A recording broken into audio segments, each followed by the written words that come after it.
Hello, this is Chief. As I said, I'm going to start my series on my military experience. Today will just be a brief background why I joined the U.S. Army. Throughout my early life as a child and as a preteen and into my teens, I really wanted to be a U.S. Marine Corps officer. Why, I don't know, but that's what I had my heart's desire on. I did not want to be a police officer, did not want to be a fireman.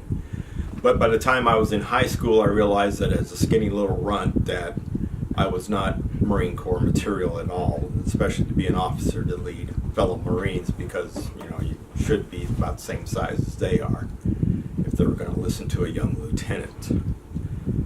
So I graduated high school, didn't know what I was going to do with my life. I started college, and I started college with a psychology and a history major. To either be a psychologist, why I don't know again. Didn't really do much of that beforehand or looked into it. History, yeah, you can become a teacher or a historian, but there's not too many historians out there finding old places until you're well established. So I went to college, had a few girlfriends, and I was still contemplating joining the military, but I just didn't know which one. My father did mention the Air Force at one time, and I just laughed at him because even back then I knew that the Air Force, the promotions were not all that fast. And he said, well, they treat their people right. And I'm like, yeah, but the promotions suck. And I'll get to that at my first duty assignment, because I have an interesting story about a promotion in the Air Force. So contemplated it, and of course you've got those girlfriends that always says, well, if you run off and join the military, I won't be here when you get back. And yeah, they are correct. They're still not here. And I never joined the military. Plus, this was also the ending towards the Vietnam War. Registered for the draft when I turned 18, and then of course the following years when the draft was. So my number for my birthday was 125, and the number for my last initial was 5. So I was going to get drafted. But that's also the year Nixon decided to pull out of the Vietnam War and withdraw the troops to come home. So I still contemplated it, but I was still in college. And I gave up becoming a psychologist when I transferred schools, because I got into one class and I was spending all my time studying for this one class. And I went to the professor and basically said, look, I said, I got to drop out of this class. I said, all my time for studying is on your class and your class alone, and all my other classes are suffering. And at that time, I'd already switched over a little bit to go into law enforcement, thinking finally that I would be that police officer that I never wanted to do as a child, or some kind of law work. While I was in school and still and switched my major to law enforcement, I went to tests. I would do really good on the written tests. I'd get invited to the oral boards, but I would not get a low enough point or a low enough number, because I wasn't prior service and I wasn't prior police officer service. So I was always in the 3 digits, and they always went to like maybe 75 when I was sitting at 125, the cutoff for the academy that year. And I also tried for a bailiff job, and I went to the courthouse to apply for this bailiff job, and the court clerk that I dealt with was like, we haven't advertised this job. How did you know about this? I said, well, 3 of my former classmates, their fathers are judges here. And I said, 2 of them go to my church. And she's like, oh, that's how you found out about it. And I go, yes. Never got a call to go for an interview at all for that job. And by that time I was also married, and I also attempted during my first marriage to join the Navy as a naval warfare officer. And that's going to be next week's, because that is a story in itself. What it boiled down to is what my final recruiter finally told me was, I'm not going to be politically correct, he said, you're a WASP, a white Anglo-Saxon Protestant. He said, that's why you didn't get in the Navy as a naval warfare officer. So started working, did a Pizza Hut, and then I went to this job where I was a mailroom clerk at this oil consulting firm. And they was a single ownership. It went to a partnership, and then about 2 weeks after the partnership was created, I guess it was a short straw drawn, and one of the new partners came at me and said, we're going to do away with your position. And I said, I'm your only mailroom clerk, so how can you do away with my position? Well, do you want to take a cut in salary? And I said, not really. He says, well, that's why we're going to do it with your position. We're going to hire somebody at a cheaper rate. And I'm like, well, thank you. And I said, well, do you have any complaints about my way I've been running the mailroom? Because I also ran the copier and everything else. And they're like, no, we have no complaints. I mean, I shot down every argument as to why I was a bad employee. I wasn't a bad employee. I was a good employee. And he says, you can take time off for job interviews during these 90 days as you see fit.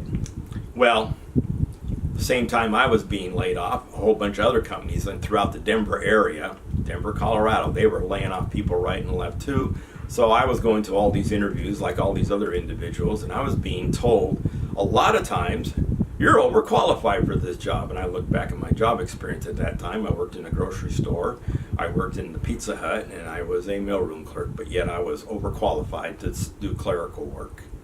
Didn't understand that one, but of course they weren't hiring, but that's the story they had to give you as to why they didn't want to hire you. So did the unemployment thing until that ran out, and prior to that running out, one day I just looked at my spousal unit at the time. I had 2 children, I had a house, I had a car payment. I said, I'm going to join the military. And she goes, well, my parents won't like that. And I said, well, I got to put a roof over your head, and I got to take care of you medically, feed you and clothe you and all that. I says, nobody's hiring. So I went down to the main recruiting office downtown Denver, the same place I went to become a naval warfare officer, which I say will be next week's video. Like I said, it's a story in itself. And believe it or not, I walked into the Coast Guard. We can't take you in, sir, you're too old. Our cutoff age is 27. I'm like, really? I'm like, okay. Didn't want to do the Air Force. I didn't want to do the Marines, and Navy already had their chance, so that basically left the Army. My brother was in the Army, and he did okay. So I thought, well, Army it is. Walked into the recruiting office. Oh, we do everything by zip codes here. You got to go down to the one in your area. So they gave me the address. I drove back out to Aurora, Colorado, went to the northern half of Aurora, Colorado. Oh, we don't service your zip code. You got to go to this other recruiting office, which is actually down towards my end of town of Aurora. So I get down there, and the recruiter was gone for the day. But they took my name and my number, and I'm like, okay, I'll be back tomorrow, if not anyway, because I'm bound and determined. I have to have a job, so to speak. And so I get a call, I think, either that night or the following night. And he's like, yeah, I'm recruiter so-and-so. And he says, you live in my neighborhood. Can I come over on Saturday? I go, sure. Oh, can I come not wearing my uniform? I go, no problem.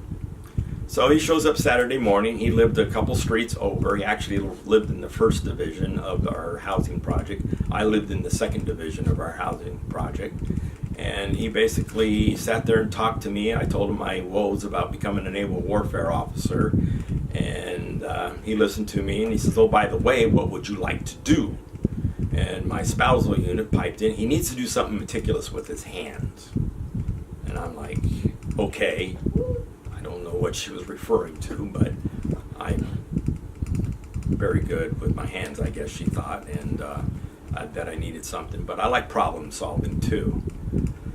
So he says, by the way, what did you score on the ASVAB? I go, the what? He goes, your ASVAB score. I'm like, what are you talking about? He says, well, you had to take the ASVAB test. That's the first test you have to take in order to take any other test. So what did you score on the ASVAB? I said, I don't know what you're talking about, and I only took one test, as I'll explain next week. So he arranged for me to take the ASVAB right away, like within the next week. I went down to the main recruiting station where I started from, and he says, wait here. He says, we're early. He came with me. We're early for your test, so just sit right here. He went and looked at all the records. This is pre-computer, so he had to go look through records physically. I think he went over to the Navy office to see if they had any record of me of taking this test. He came back, he says, they have no records of you. I said, see, I told you. Like I said, I'll explain next week. So I took the ASVAB test early in the morning and sat down. He came in, threw the MOS book right in front of me. I'm sitting at this table by myself. Threw the MOS book in front of me. He says, you can pick any job you want. You did a hell of a lot better than I expected. And I said, what do you mean? He says, well, you're also been out of college for 5 years at this time. And I'm like, and? So he set me up. We sat there and we talked. So we looked at 05 Hotel, which is Morse code interceptor. We looked at 98 Charlie, which is a signals analyst. And we looked at the 98 Golf, which was a linguist, each requiring a test. Whew, yeah. So he scheduled those tests. I think it was the same day, if not later that week. So I had to take all 3 of these tests, one right after the other. Took the Morse code test first, I do believe. They taught me I, N, and T out of the International Morse code. So I only had 3 letters that I had to worry about. I, dot, or dit, N, which is da, dit, and T, which is da. So, I mean, that's not very hard to figure out. But as I got down towards the end of the score sheet and had to go back up to the top, they speeded up. So it was like 1 through 25 was at a slow pace. Before I could get my pencil up to the top of the paper to get the number 26, they'd already started in and they were just firing, and then it got faster and faster and faster. I think they sent it to me, those 3 letters, 100 times.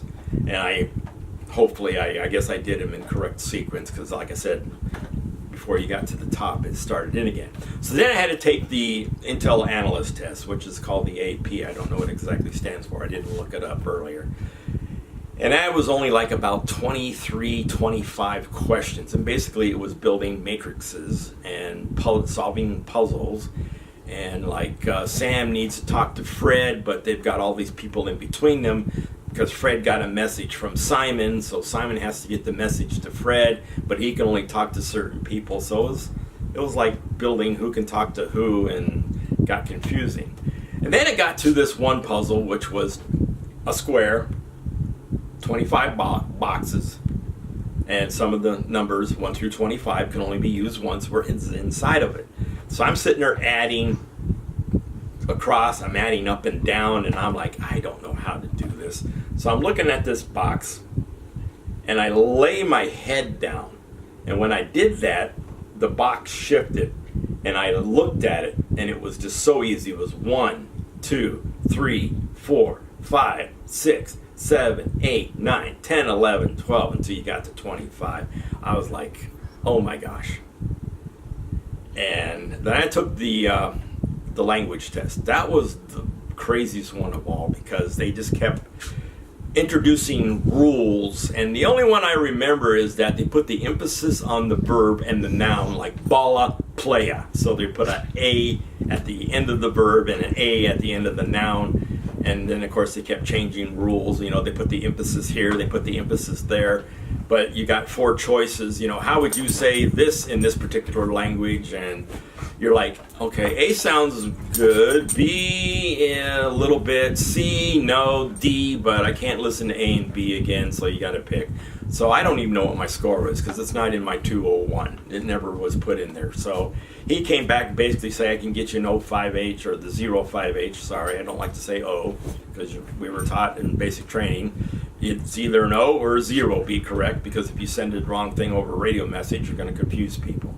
So I like to say 05H. A lot of people like to go 05H. So he got me that job, or he signed me up for that, and also came with an enlistment bonus, which was really nice, but I didn't get to collect that. I'll explain later on. And that is basically how I got into the Army. And like I said, I served 28 years, 2 weeks, and 13 days, and I'm proud of it. And so that's how I got into the Army. I didn't have any doubts about myself. I didn't have any doubts about my abilities. And like I said, next week we're going to talk about why I did not become a Navy warfare officer. And see you next week. Chief out.